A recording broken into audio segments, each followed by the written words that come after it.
Murren, Zweifel, Klagen, Vorwürfe.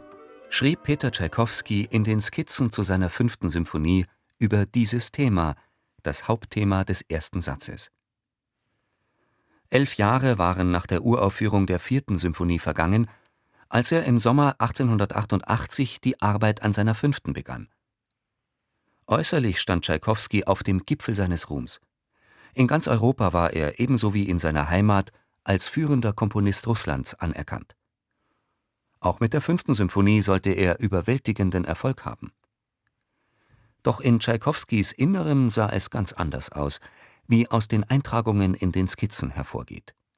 Programm des ersten Satzes der Symphonie, Introduktion, völlige Ergebung in das Schicksal oder, was dasselbe ist, in den unergründlichen Ratschluss der Vorsehung. Allegro, Murren, Zweifel, Klagen, Vorwürfe.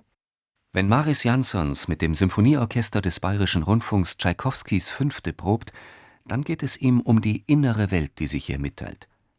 Für Janssons sind die Themen nicht abstraktes Material, sondern Bedeutungsträger, aufgeladen mit Gefühl und eingebunden in eine Geschichte, in ein inneres Drama.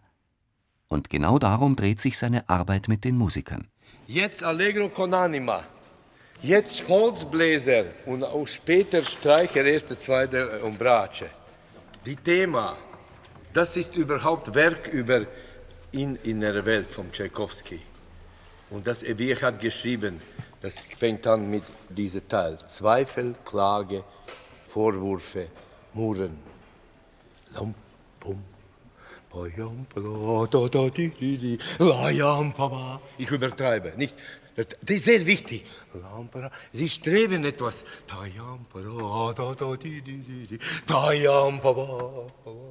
Speziell, den Anfang haben die Streicher gut gemacht. Aber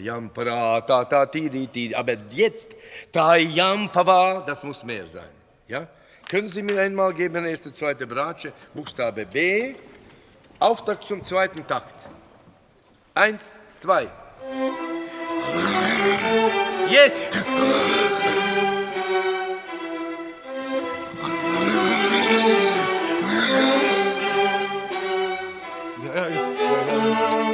Mein Lieber, bitte schön, ich möchte nur bitten Sie, wir spielen jetzt ein bisschen automatisch, so Noten.